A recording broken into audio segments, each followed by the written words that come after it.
Can you talk me through the ward/area you work in and briefly discuss your daily duties? I currently work in a 32-bed medical and surgical ward in a tertiary hospital that manages patients with respiratory conditions, diabetes complications, post-operative recovery, and acute infections. The ward is often busy, with high patient turnover and varying levels of dependency. On a typical shift, I'm responsible for 6 to 8 patients, depending on acuity. My day starts with receiving a structured handover from the night team, reviewing care plans, laboratory results, and any changes in patient condition. I prioritize patients who require immediate attention, such as those on oxygen therapy or intravenous antibiotics. I complete head-to-toe assessments, monitor vital signs, manage medications, and administer treatments including wound care, IV therapy, and blood transfusions when prescribed. Communication is a key part of my role. I coordinate with doctors, physiotherapists, pharmacists, and dietitians to ensure safe and effective care. I also educate patients and families about medications, post-discharge care, and lifestyle modifications. When the ward is short-staffed, I help allocate tasks and support junior nurses. Throughout the shift, I document all care accurately and escalate concerns early. My priority every day is patient safety, dignity, and timely intervention to prevent complications. Please give a brief outline of your nursing experience over the last 5 years. Over the last 5 years, I have worked in 3 different clinical areas, which have helped me build strong clinical and communication skills. I began my career in a 28-bed general medical ward where I worked for 2 years. I cared for patients with respiratory diseases, heart failure, stroke, and diabetes. The ward was often busy, and I was responsible for 6 to 8 patients per shift. During this time, I developed confidence in medication administration, IV therapy, wound management, and early recognition of patient deterioration. After that, I moved to a high-dependency unit for 18 months.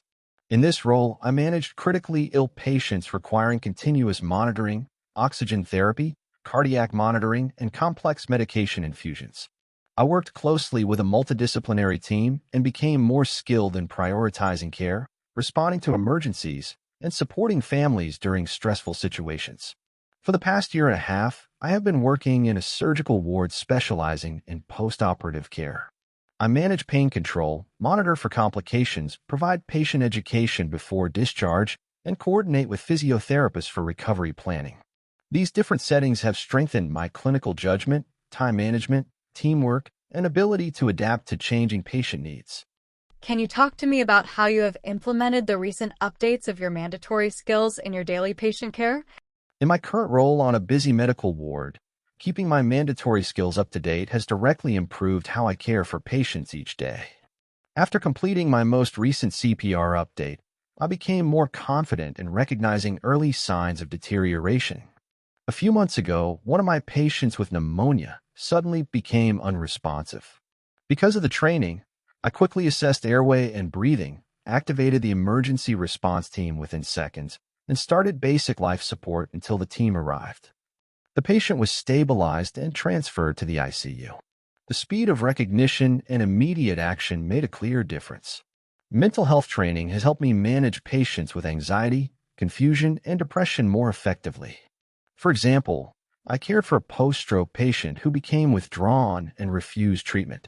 I used therapeutic communication, involved the family, and referred him to the mental health liaison team. Over several days, he became more cooperative with rehabilitation. Infection control updates guide my daily practice through strict hand hygiene, PPE use, and isolation precautions. After noticing repeated central line infections in our ward, I reinforced aseptic techniques during line care, and infection rates reduced over the next quarter. Training in nonviolent crisis intervention has helped me safely de-escalate aggressive behavior, and equality and diversity training ensures I provide respectful, culturally sensitive care to all patients. Can you talk me through a time when you interacted with doctors or other members of the multidisciplinary team to influence/change the care given to your patients? In my previous medical ward, I cared for a 68-year-old patient admitted with worsening heart failure. On the 3rd day of admission, I noticed he was more breathless than usual, his oxygen requirement had increased, and his urine output had reduced over 6 hours. His blood pressure was also trending lower compared to earlier readings. Although the medical team had reviewed him that morning, I felt his condition was deteriorating. I gathered accurate observations, repeated vital signs, reviewed his fluid balance chart, and documented my findings clearly. I then contacted the junior doctor and explained my concerns using specific data rather than general statements. When I felt the response was delayed, I escalated to the registrar, explaining the clinical changes and potential risk of fluid overload and acute kidney injury. The team reassessed him within 30 minutes. His diuretic dose was adjusted, blood tests were repeated, and a chest X-ray was arranged. He was later transferred to a high-dependency area for closer monitoring. Within 48 hours, his condition stabilized, and his oxygen requirement reduced. This experience reinforced the importance of speaking up confidently, using clear clinical evidence, and advocating for patients to ensure timely and appropriate care. Can you talk me through a time which demonstrates your ability to deal effectively with emergency situations? While working on a surgical ward during a night shift, I was caring for 6 patients when one of my post-operative patients, a 54-year-old man following abdominal surgery, suddenly complained of severe chest pain and shortness of breath. His oxygen saturation dropped from 96% to 82% within minutes, and he became pale and restless. I immediately recognized this as a potential emergency. I called for assistance and activated the emergency response team while beginning initial interventions.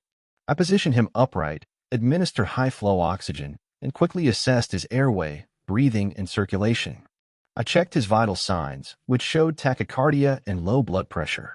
At the same time, I delegated another nurse to bring the emergency trolley and monitor. When the medical team arrived, I gave a clear and concise handover, including his surgical history, current medications, vital signs, and the sudden changes observed. The team suspected a pulmonary embolism and transferred him urgently to the high-dependency unit for further management. Later, we were informed that early recognition and prompt escalation had prevented cardiac arrest. This situation tested my ability to remain calm under pressure, think clearly, prioritize interventions, and communicate effectively. It reinforced the importance of rapid assessment and teamwork during life-threatening emergencies. How do you manage your time when you have a very heavy patient load? Managing time during a heavy patient load requires organization, clear priorities, and constant reassessment. On our 32-bed medical ward, there are days when I am responsible for 8 patients with different levels of dependency. In those situations, I begin by reviewing the handover carefully and identifying high-risk patients, such as those on oxygen therapy, insulin infusions, or intravenous antibiotics with strict timing. At the start of the shift, I create a structured plan in my notebook outlining medication times, scheduled procedures, and essential assessments. I prioritize patients who are unstable or require time-sensitive interventions. For example, during one particularly busy morning shift, 2 patients required blood transfusions while another was awaiting discharge. I coordinated with the healthcare assistant to complete vital signs and personal care, while I focused on medication safety checks and transfusion monitoring. I also grouped tasks efficiently, such as completing assessments and medication rounds in one visit when safe to do so. Throughout the shift, I reassess priorities, especially if a patient's condition changes. By planning ahead, delegating appropriately, and maintaining clear communication with the team, I'm able to deliver safe, timely care even under pressure. This approach reduces errors and ensures that critical tasks are never delayed. How do you ensure you are following the most recent evidence-based practices? Ensuring that I follow the most recent evidence-based practice is a responsibility I take seriously because it directly affects patient safety and outcomes. I use several approaches to keep my knowledge current. First, I regularly attend mandatory updates and additional training sessions offered by the hospital, such as infection control workshops and medication safety seminars. However, I do not rely only on scheduled training. I actively review updated clinical guidelines, particularly for common conditions on my ward like sepsis, diabetes, and heart failure. For example, when new sepsis screening criteria were introduced in our hospital last year, I took time to study the changes and discuss them during our team meeting. I then applied the updated screening tool during assessments, which helped us identify deteriorating patients earlier. I also participate in clinical audits and reflective practice sessions. Recently, I was involved in a wound care audit where we compared our dressing techniques with updated guidelines. After identifying gaps, we adjusted our practice and saw improved wound healing rates over the following months. In addition, I learned from senior colleagues, multidisciplinary discussions, and peer-reviewed nursing journals. By combining formal education, self-directed learning, and practical application, I ensure my care remains safe, current, and evidence-based. Describe a time you identified a clinical risk before it became a medical error. What did you do? While working on a medical ward, I was preparing to administer evening medications to a patient with chronic kidney disease and uncontrolled hypertension. As part of my routine safety check, I reviewed the medication chart and noticed that a new prescription for an ACE inhibitor had been written earlier that day. When I checked the latest blood results, I saw that the patient's potassium level was already elevated and his renal function had worsened compared to the previous day. Although the medication was correctly prescribed and signed, I recognized that giving it at that time could increase the risk of severe hyperkalemia and cardiac complications. I decided to withhold the medication temporarily and immediately contacted the prescribing doctor. I explained the recent blood results, the trend in kidney function, and my concern about potential harm. The doctor reviewed the patient again and agreed to stop the medication. Repeat blood tests were ordered, and the treatment plan was adjusted to stabilize his electrolyte levels first. By carefully reviewing laboratory results before administration and speaking up promptly, I was able to prevent a possible adverse event. This experience reinforced the importance of critical thinking, not administering medication automatically, and always assessing the full clinical picture before proceeding. How do you handle a situation where a colleague is not following the hospital's infection control protocols?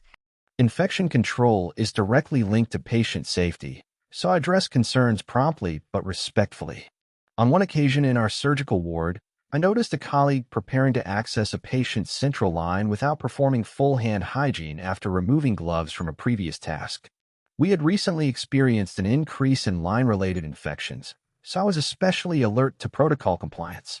I first assessed the situation to ensure the patient was safe, then I calmly reminded my colleague by saying, "Let's just complete hand hygiene again before accessing the line." I made sure my tone was supportive rather than accusatory. She immediately acknowledged it and performed hand hygiene. Later, during a quieter moment, I spoke with her privately. I explained that we had seen rising infection rates and that strict adherence was essential to protect vulnerable patients. A few weeks after this, I participated in a ward discussion where we reinforced aseptic technique and proper glove use. Our infection rates reduced in the following audit cycle. I believe addressing such situations requires professionalism, clear communication, and a focus on patient safety rather than blame. By acting immediately and respectfully, I help maintain high standards while preserving positive working relationships within the team. Describe a time you had to mentor or supervise a junior nurse during a busy shift. During a particularly busy evening shift on our medical ward, I was assigned as the senior nurse in charge, with a newly qualified nurse working alongside me. We were short-staffed, and each of us was responsible for 7 patients, including 2 who required close monitoring for sepsis and uncontrolled blood sugar levels. I could see that she was becoming overwhelmed, especially when one of her patients developed a high temperature and low blood pressure. I quickly reassessed the situation and redistributed some of her stable patients to myself to reduce her immediate workload. I then guided her through a focused assessment of the deteriorating patient, asking her to check vital signs, urine output, and recent blood results. Instead of taking over, I encouraged her to verbalize her concerns and decide the next steps. Together, we escalated to the medical team and initiated the sepsis pathway within 20 minutes of identifying the changes. After the situation stabilized, we took a short break to reflect. I provided constructive feedback and reassurance, highlighting what she had done well and areas to improve. By the end of the shift, her confidence had improved significantly. The patient responded well to early treatment, and the experience strengthened her clinical decision-making skills while maintaining patient safety. Can you give an example of how you supported a patient who was very anxious? While working on a surgical ward, I cared for a 45-year-old woman scheduled for her first major surgery, a total abdominal hysterectomy. The evening before the procedure, I noticed she was very quiet, avoiding eye contact, and repeatedly asking the same questions about the risks. Her heart rate was slightly elevated, and she admitted she had not slept the previous night due to fear of complications. I recognized that her anxiety could affect her recovery and cooperation with post-operative care. I sat with her in a quiet space and allowed her time to express her concerns without interruption. She shared that a family member had previously experienced complications during surgery, which increased her fear. I provided clear, simple explanations about the procedure, pain management plan, and monitoring that would take place. I also arranged for the surgeon to revisit her to address specific medical concerns. In addition, I taught her simple breathing exercises and encouraged her husband to stay during visiting hours for emotional support. The next morning, she appeared calmer and was able to ask focused questions. After surgery, she engaged well with physiotherapy and pain management. By actively listening, providing accurate information, and involving the multidisciplinary team, I helped reduce her anxiety and improve her overall experience.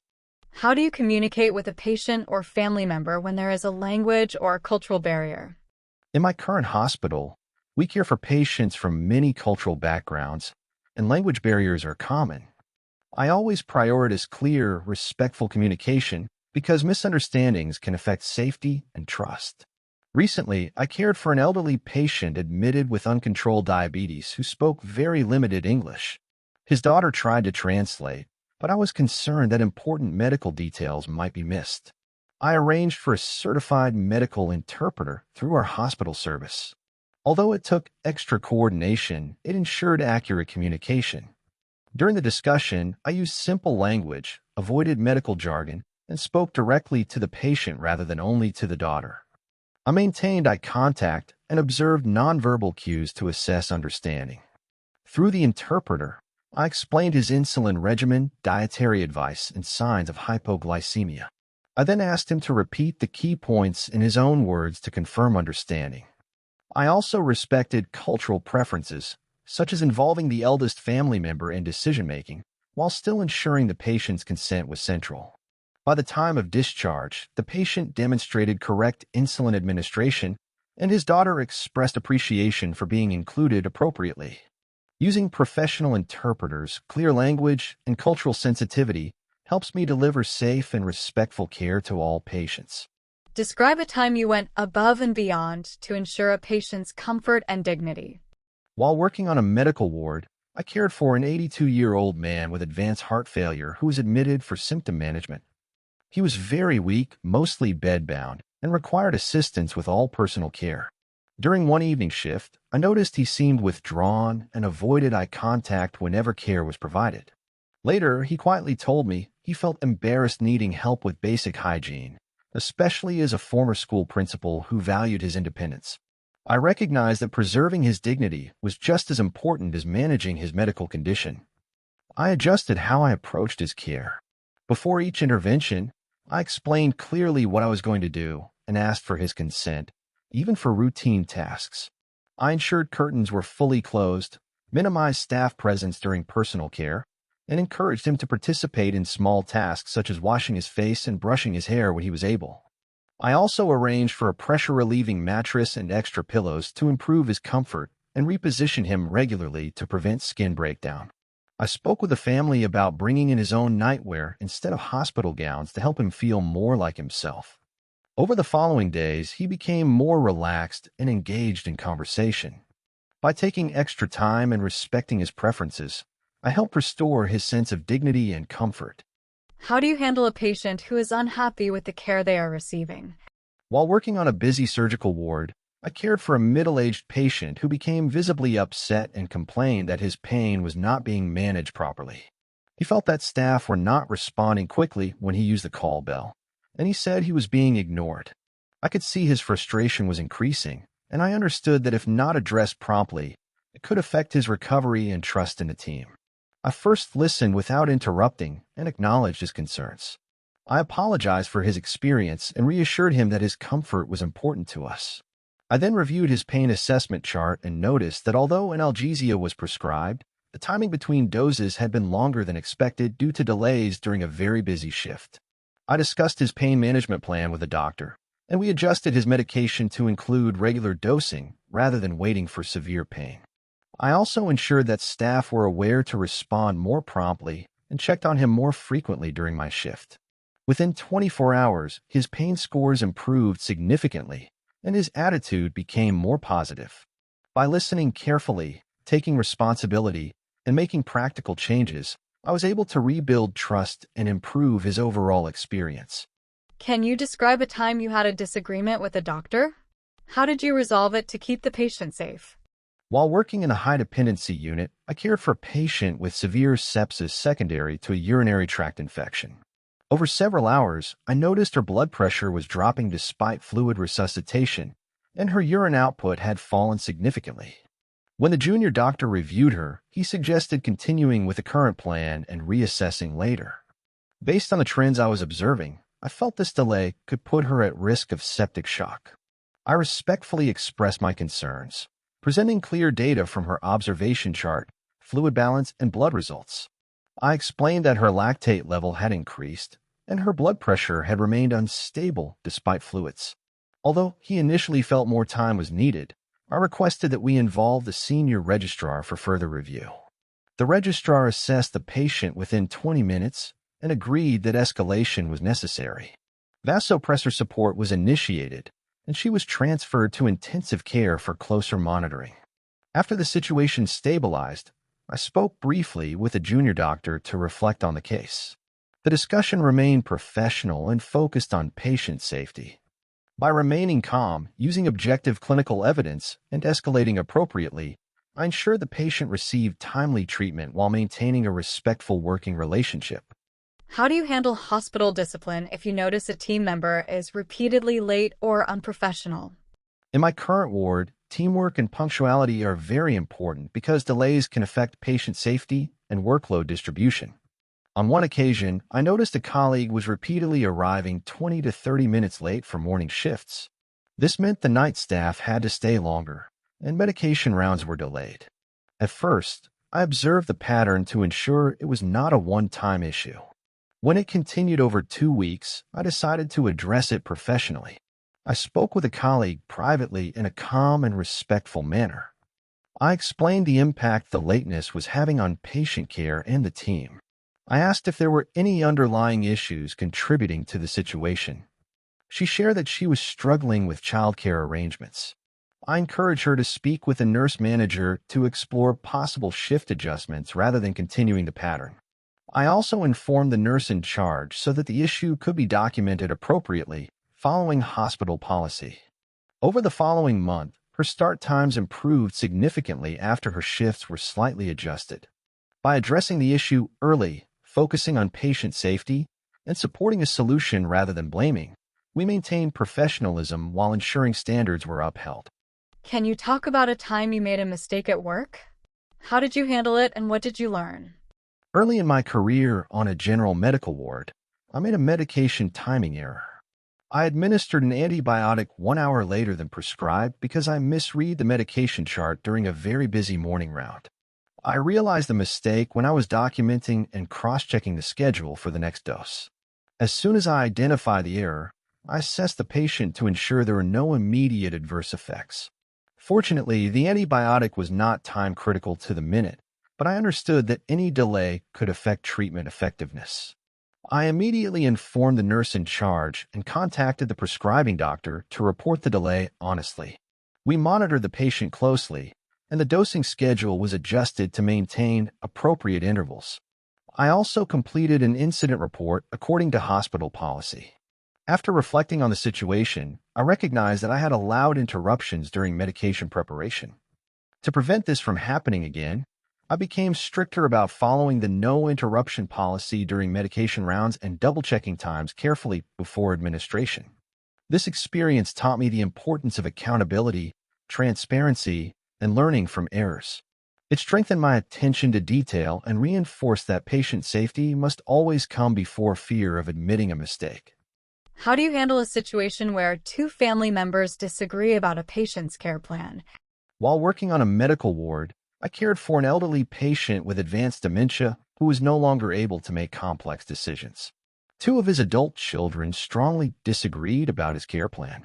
One wanted full active treatment, including possible ICU admission, while the other believed care should focus on comfort measures. Their disagreement became emotional at the bedside, which was distressing for the patient and staff. I first ensured the immediate environment remained calm and private. I gently suggested we move to a quiet room to discuss their concerns away from the patient.